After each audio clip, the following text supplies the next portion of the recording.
Alex, we're back. Yes, we are. Back again. Uh, we should have Daniel. We don't know where he is, but hopefully he will be here eventually. Maybe. At some point. Hopefully. I have faith in him. Anyway, you know what it's time for, right? Is it Sunday? It's time. It's Sunday, so it's another episode of the NHL Retro Review. and, Brother, and what are we talking about today? today we're going to talk about probably one of the most depressing days in the Montreal Canadiens history. We're going to be talking about Patrick Roy's last game as a Montreal Canadien, probably everything surrounding that, especially his relationship with one Mario Tremblay, and how it was another step of Montreal losing that Covenant dynasty, you know. So If you're confused about what he's talking about, the date's December 2nd, 1995. 4 years before I was born. 4 years before I was born. The Montreal Canadiens are playing at the Forum against the Detroit Red Wings.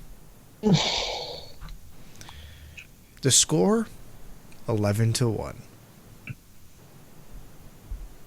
It hurts so much. Like, just looking this up to just check out the game, it just hurts. Again, before I was born, I didn't care about hockey until like 6 years ago. But just going, there are certain memories that you just kind of.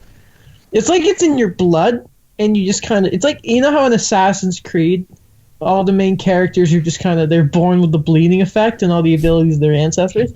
I feel like when you become a sports fan, there are just certain memories that even if you weren't alive for them, you develop them. Like the 2011 Nathan Horton goal in OT against the Habs.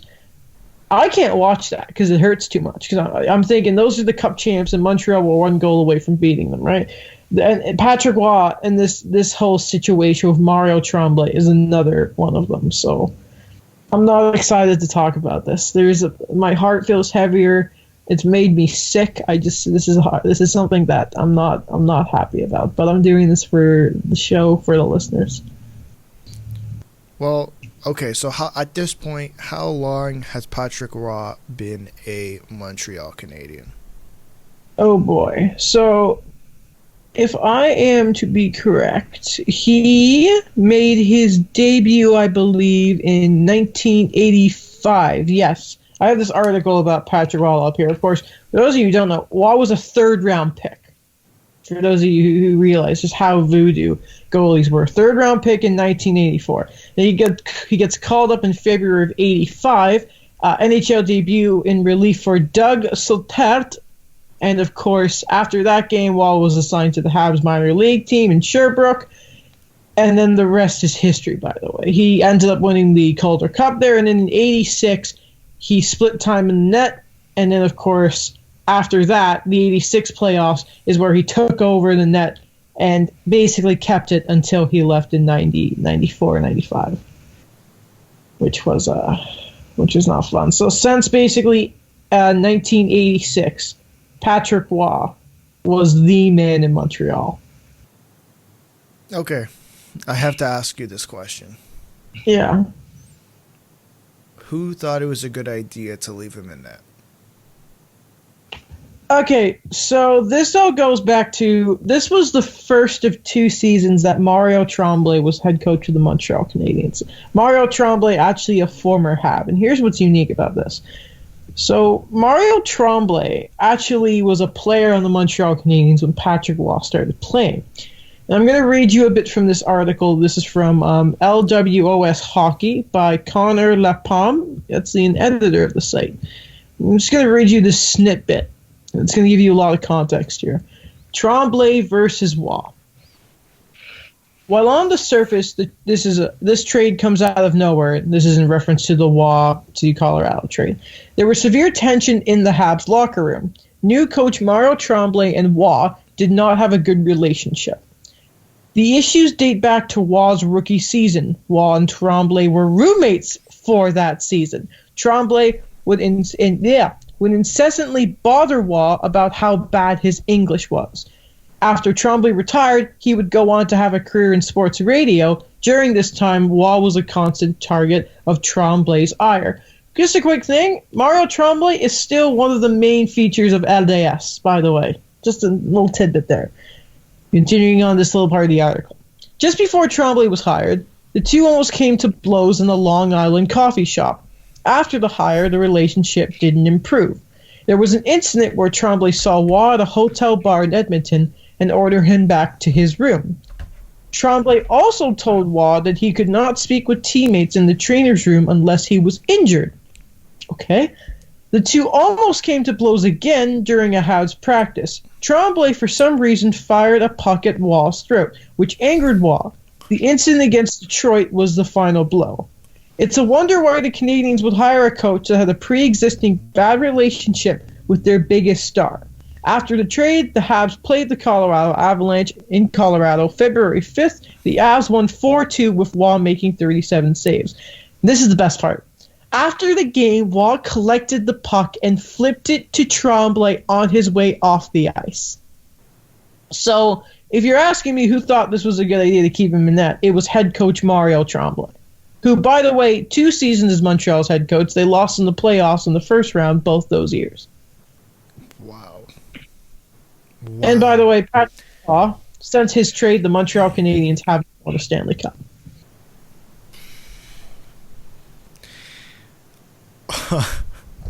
I don't even know what to say.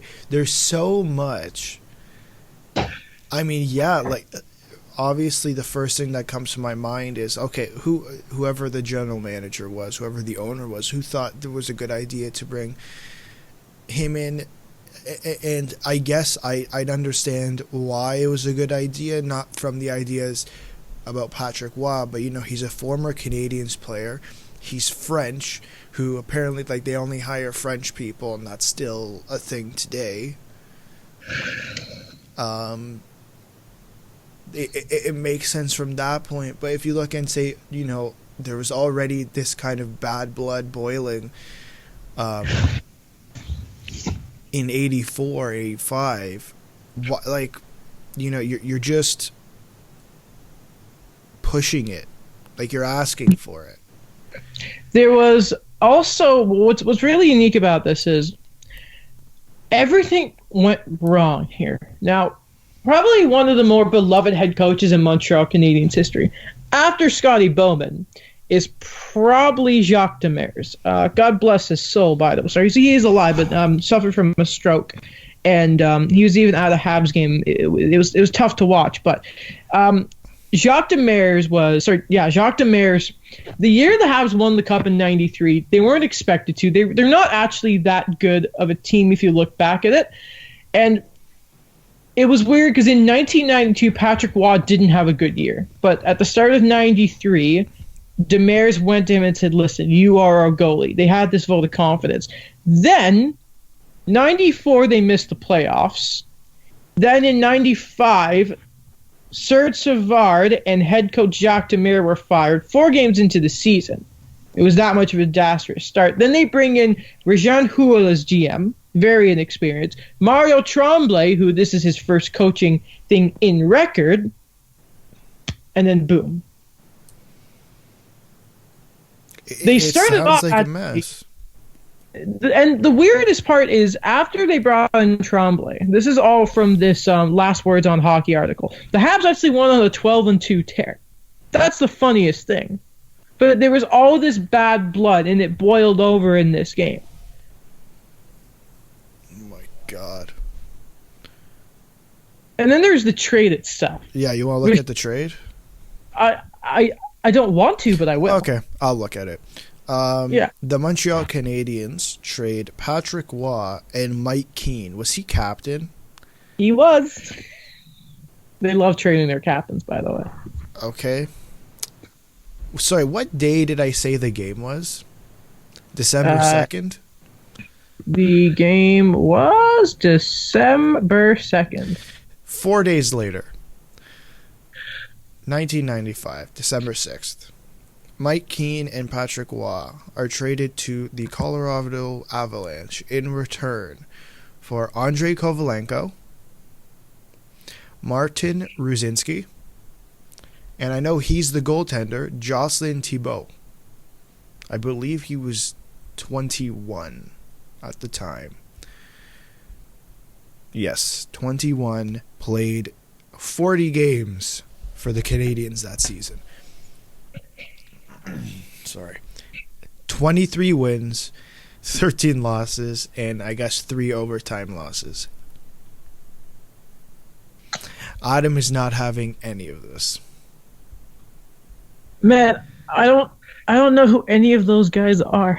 Like who Colorado sent back. By the way, ladies and gentlemen, this is, I believe, Colorado got Patrick Waugh their first season in Colorado. They had just left Quebec.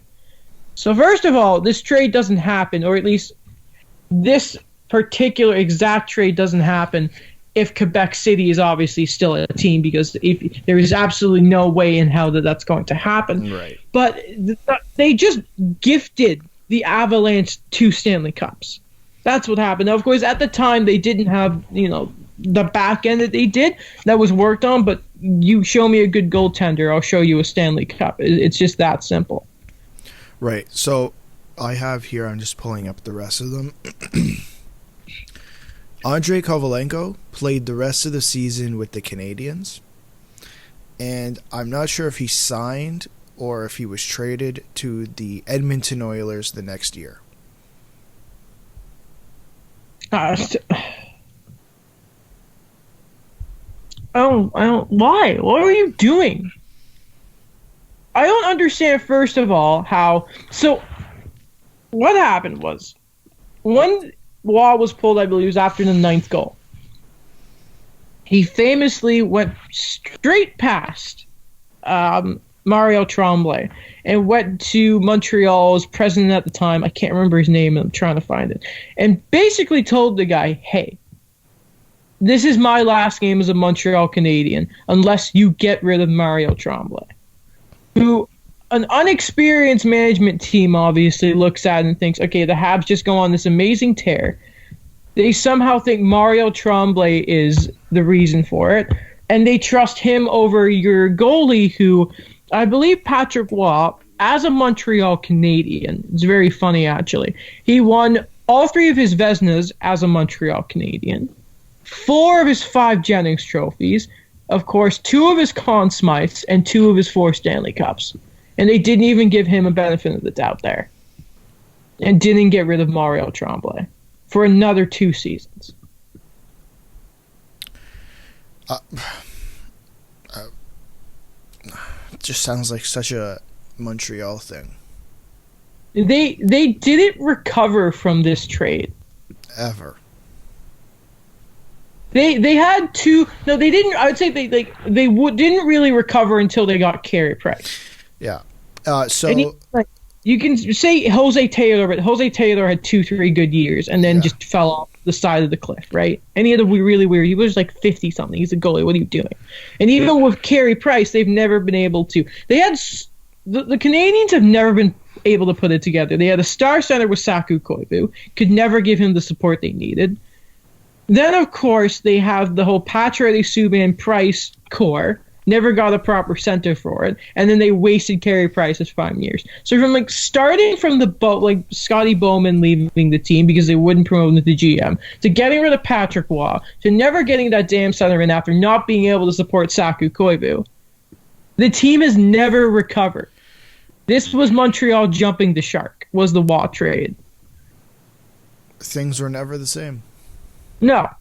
I have here the other 2 players that were in the trade. Martin Ruzinski played 7 years in Montreal, 432 games, 134 goals for 297 points.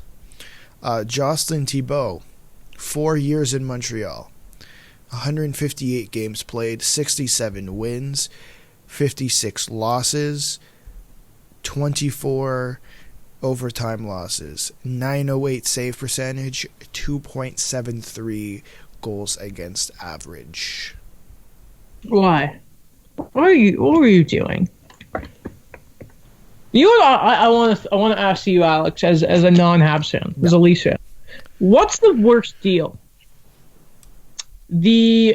Actually, let me get this other one. There's a third option here. So first, I want you to think what's a worse trade? And I think maybe this year and last year's production for the other player going the other way may affect this. But what's a worse trade? PK Subban for Shea Weber or Patrick Waugh for a bunch of bag of pucks, basically. No, the Patrick Waugh, man. That's a worse trade. Think about it, because yeah, the PK Subban Shea Weber deal didn't turn out to be what I guess the Predators were hoping for. All right. But the Canadians haven't won a cup, and Colorado won 2 cups with Patrick Waugh. Mm-hmm. So, and it's like you look at the names I gave off, and their stats. I don't know, like we're talking about one of the best goalies, if not the. I could try to ask you what about the Scott Gomez deal where Montreal sent Ryan McDonough before he played a single game as a Hab, but that's different though. You know what I mean? Like, because he's never played an NHL game before, you're just kind of taking a guess on what he's going to be.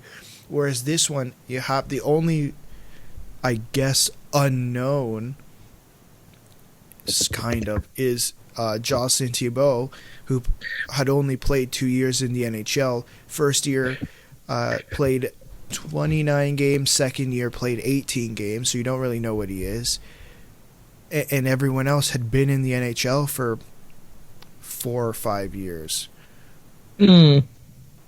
So I don't know if it's hard to compare the Ryan McDonagh trade, because it's like you really don't know what he's going to turn into.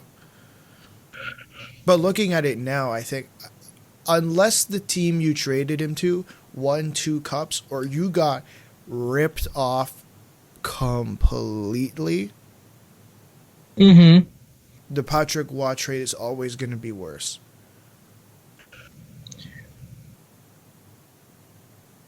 I wonder, shall we look at just a bit of Patrick Waugh and what he did with Colorado? Yeah. Yeah. So, of course, the Quebec Nordiques are a very weird team because, as a Leafs fan, do you ever remember the fact that Matt Sundin was a Nordique? Yeah, because we traded Wendell Clark to get Matt's son, Dean. Yeah, but you'd say that's a fair. You're happy with Matt, right? You like that man. He's a nice man. Yes. So I'm going to get up the 2001 Colorado Avalanche roster for a second here, because this is hilarious to me. Some of the names on this team. I'm going to read you some. I'm sorry, 2000, 2001? Yes. Okay. 2000, 2001. So, David Eibacker. You don't know who that is because he is the backup goalie for Patrick Waugh. So, sorry, just needed to mention that. Yuri Babenko.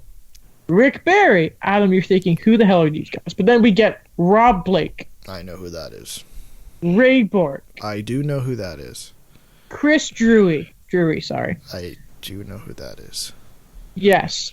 Adam Foote. I indeed know who that is. One of the best real defensemen in history. Peter Forsberg. It sounds familiar. Probably one of those players that, even though we know that he had the injury problems, we know just how dominant he was Milan Hajduk, the one we all forget about, but a fantastic player. Patrick Waugh. I think Alex I know who that is. Yeah, 77-point Alex Tanguay. I remember him in his prime. And, of course, probably one of the best pure goal scorers of all time. A real leader, a real man's man. Joe Sakic. Oh.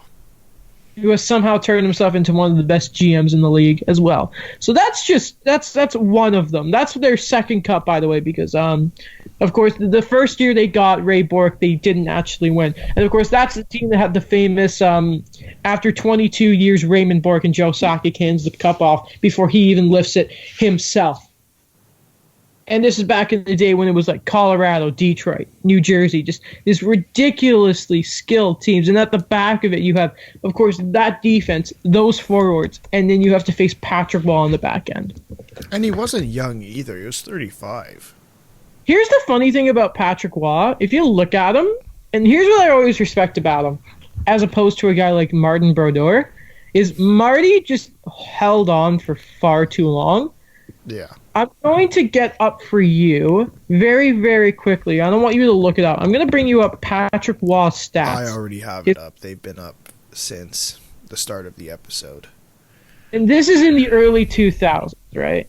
His last year in the league, ladies and gentlemen, a 2.18 goals against average, 35 wins, and 920 save percentage. Frick off, Patrick. Frick off. You know, I know goalies have a later, I guess, prime where they can last a little bit longer. But Patrick Waugh played in Colorado from age 30 to 37. And, like, he was quite dominant. Like, he had played, 478 games, 262 wins, 918 save percentage. Like, as these an Avalanche. As an Avalanche. These aren't bad numbers. And, like, even later on in his career, last 3 years, he had 913, 925, 920. In his second last season, he had a goals against average of 1.94, which was the lowest of his entire career. Vezina numbers, by the way, today, that 01-02 year.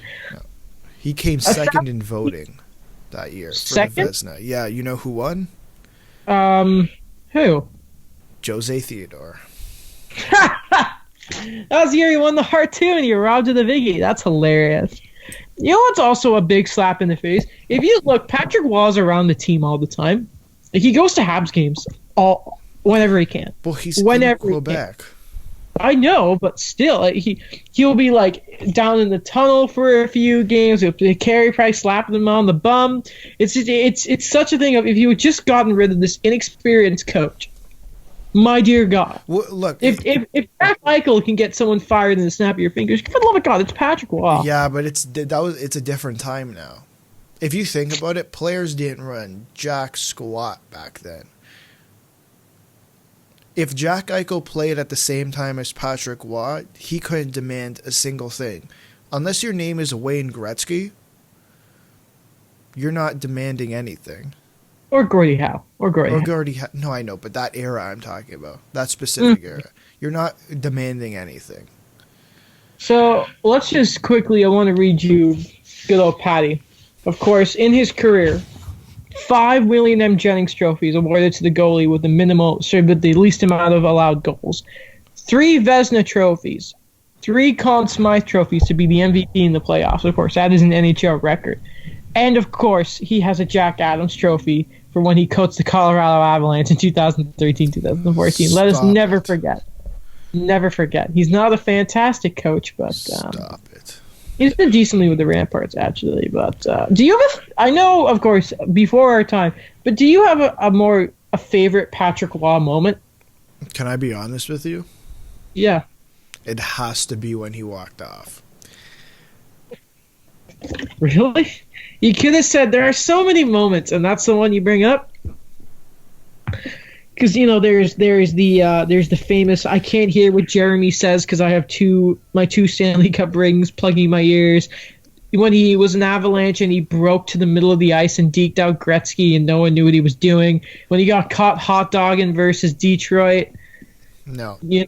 His fight versus Chris. All right, by Waugh. All right, by Waugh. An uppercut by Waugh. You better believe it, baby. No? You're just going to go with Patrick Waugh's end of his career in Montreal just to spite me? Or No, I just think it was, like, insane. Like, man, think about it. Imagine you're an NHL player. Or you're a goalie.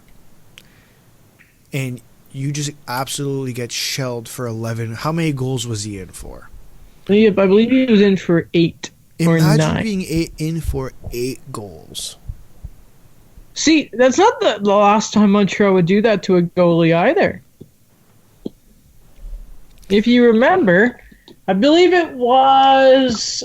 Oh, was it Al Montoya? You remember the year that Carey got hurt? started the season like 9-0-1. Well, their first regulation loss of that season, they left Al Montoya in for 10-0 because Carey Price was starting against Philly the next day. But hey, Al Montoya is fine. Unbelievable. And now people understand why there is such a fear about there's such a fear along Carey Price going to Colorado. What I feel like before the trade deadline, we had way too many discussions off the podcast about Montreal trading Carey Price to Colorado. And I think we both know for that to happen, Marc Bergevin will not be the GM of that trade. No, he's made it so clear that he's not going to trade him, but yeah, it would have to be that. It's not even that. It's the fact that he's in year 10 of a 5-year rebuild, and you just can't do that's trading a star player. That's very difficult, especially for the GM who said, okay, we're going to be competitive. Year 2 of a second 5-year plan. How frustrating is it? I feel like we've had this discussion, but how frustrating is it? You know what's been nice about this self-isolation thing is, like, I have barely been on Twitter, and I've been so away from sports because I haven't needed to be. And do you know what, man? I'm starting to get all those feelings back again, and man, is it a slap in the face. Every time you try and defend him and just have nothing. He hasn't given Habs fans anything back. He just hasn't given anything back. I, to this day, will not give him credit for the Max Domi deal because I think he got lucky. I really do. I don't want to give him credit for the Drouin deal yet because we need to see Drouin healthy, and plus you wanted him as a center that didn't work out, and look at how good Sergachev is, and Andrei Markov, and Alex Radulov, and you ruined Pacioretty, and oh my god, you wasted Price's best years, and PK Subban. I'll never forget, man, no respect. No respect. Oh, but we're going to brag about how I wanted Morgan Riley over Galchenyuk 7 years later. Good job, Mark. If that answers your question. It seems like you don't like Marc Bergevin. Man, I don't. I really don't. Okay. And if he doesn't use these compliance buyouts properly when they come, if there are compliance buyouts, I'd be amazed. Man, the Leafs are screwed if there are no compliance buyouts. Sorry. How about the Tampa Bay Lightning? First of all, we would have to believe that something's going to go wrong for Tampa Bay on the con. That doesn't happen. What are you talking about? You're telling me that Vasilevsky is going to make $9.5 next year. They still have to re-sign Sergachev. They still have to pay Anthony Cirelli. They'll figure it out. Oh no, one of Killorn and Palat are gone. I think it's probably Alex Killorn. No, they'll sign everyone. Somehow they're going to get away with it. Or when they get rid of one of those guys, they're going to get some stupid amount of assets back. Like, Vancouver's first-round pick again. And then they'll trade that away for Barclay Goodrow.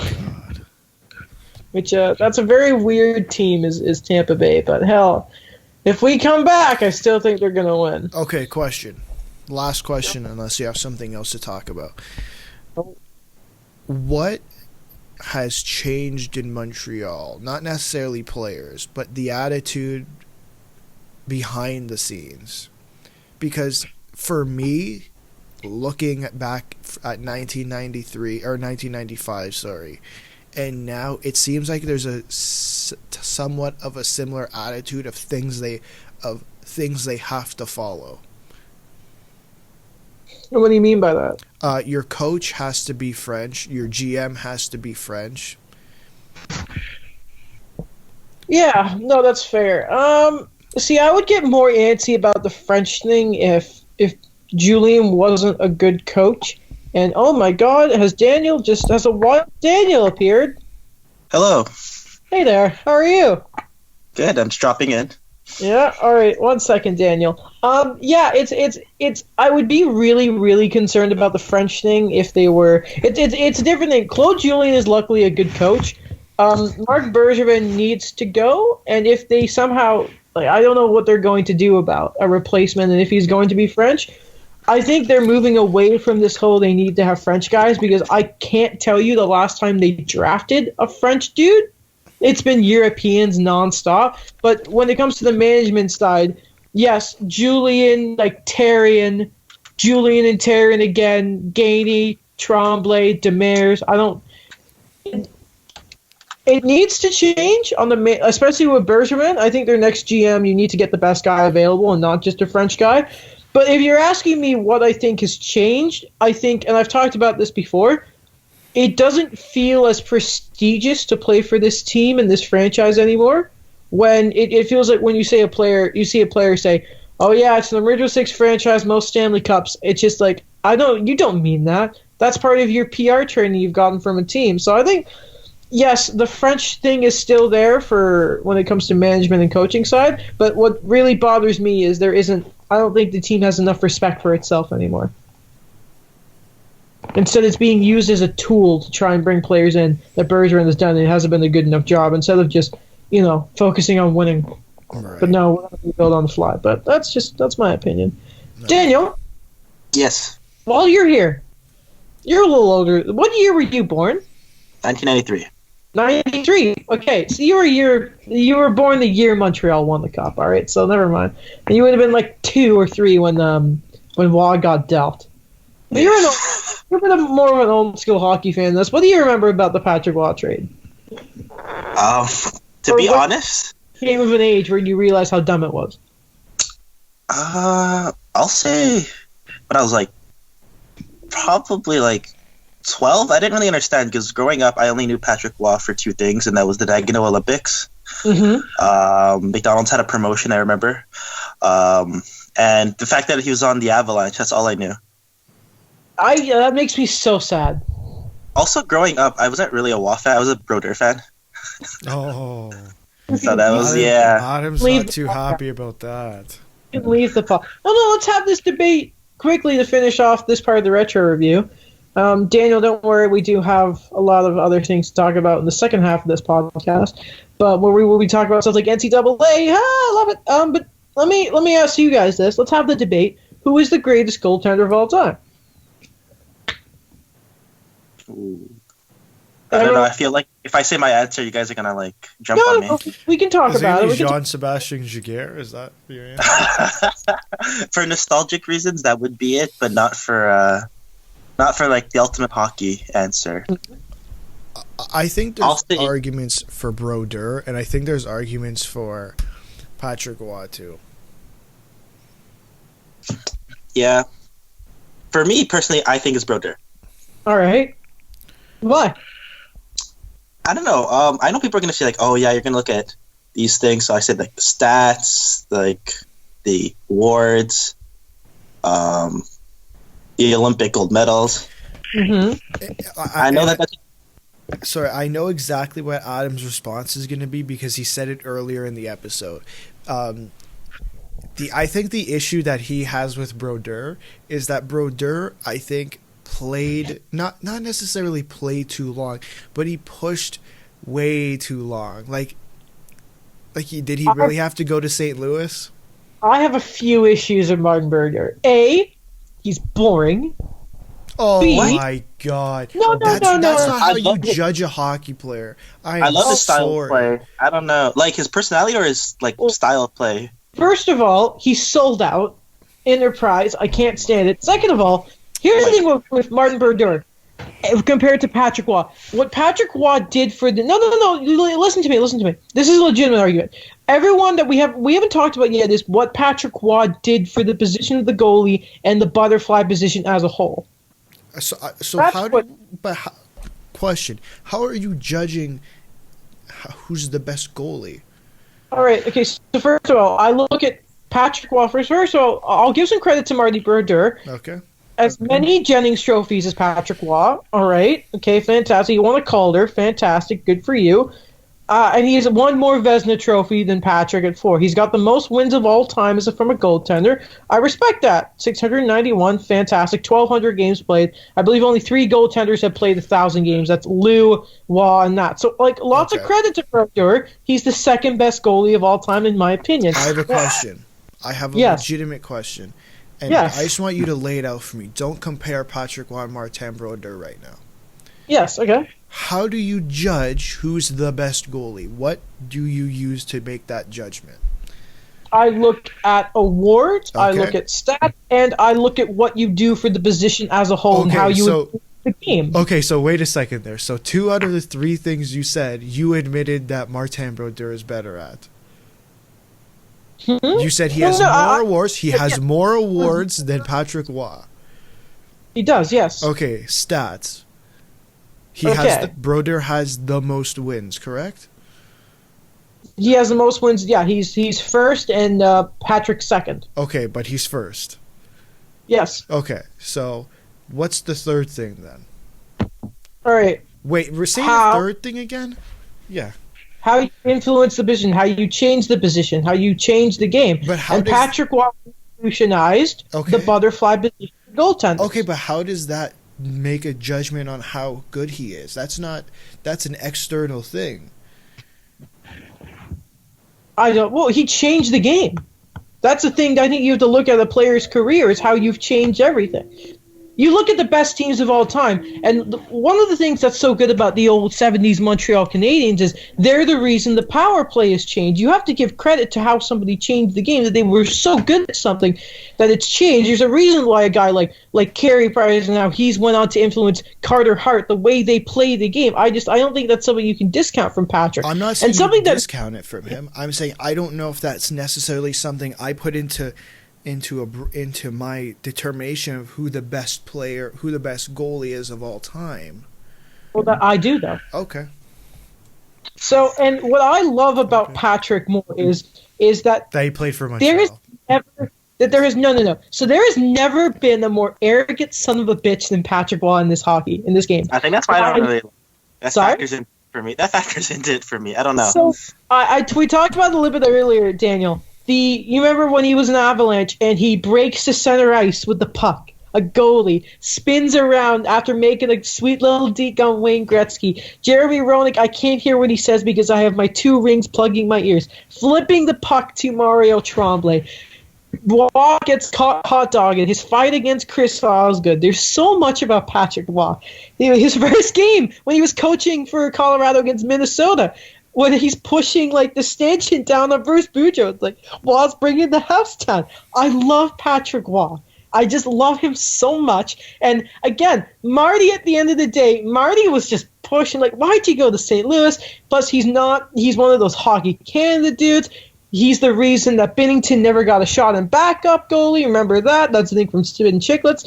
And is there a certain bit of bias because he was a Montreal Canadian? Of course, I'm not high bias. I don't know. Yeah, there is because again, you're saying I'm a bit older, but that's the thing. I grew up watching Brodeur from 1999 until his retirement. I know. I know it's a bit of a bias too because I didn't really I saw Waugh I remember thinking Waugh was the best, and then when he lost to Minnesota in that first round in 2003. And then he retired. I was like, wow, that was pretty shocking.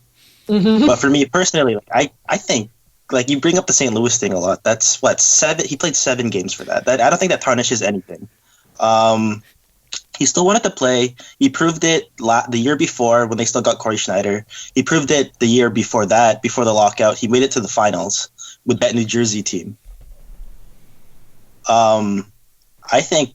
For me personally, I think that he kind of showed that why he was the best. And then people are going to say, oh, it's because he had the overtime wins. He had the shootout wins. That doesn't even factor into that factors into a small percentage, the amount of wins he has. If you even look back, I think he revolutionized the game too, but more of a system kind of thing where people are going to argue that early in his career, he had Scott Stevens, he had Brian Rafalski, he had Scott Niedermayer. Yeah, he had the trap system. But even moving forward, who was his best defenseman when the Devils were still consistently making 48 win seasons or actually making the playoffs? His number 1 defenseman was Andy Greene. Huge name. Yeah. So like and the way like he played, I think it didn't really influence because like he's one of those last hybrid type of goalies. But I like put him in that same argument of like Dominic Hasek, like these guys that on their own kind of showed why they're superstars and like no one else can do it better than them. But that's the thing. It's like you focus on the player, not on how they kind of influence the future generations. I think that's how I kind of see it. That's fair enough. You know who you guys have completely missed out on? If you bring up a Leaf legend, I swear to God, Alex. Leaf legend Andrew Raycroft. I think the three of us can all agree on that. Patrick and Marty are probably 1 and 2. Yes. We disagree on the order. Yes. Who's 3? We can finish it up here. Who's 3? I never really think about that. Is it Hasek? I think it's Dominic Hasek. Probably. That's a Dude won like 4 Vezinas with like an okay Buffalo team. Oh no, Buffalo. He won 1, 2, 3, 4, 5, 6 Vezina trophies. Yeah, Wow. with Buffalo. Yeah, but Buffalo That's a was weird okay one. back then. Yeah. Man, he's a weird one. He's one of those fish goalies that look really, really weird, and you never know. I think it's what they used to say that Dominic Hasek used to get in the head of the opponent before, even before a game. You'd wonder. So that's a sign of a very good goaltender. So, ladies and gentlemen, I think that's going to be the end of this part of the podcast. There's going to be a second little smidge. Are we going to break it up like into 2 different? Yes. Okay. So, if you enjoyed this episode of the podcast, again, why don't you let us know how much you love it by tweeting at us. Go to Instagram, go to YouTube.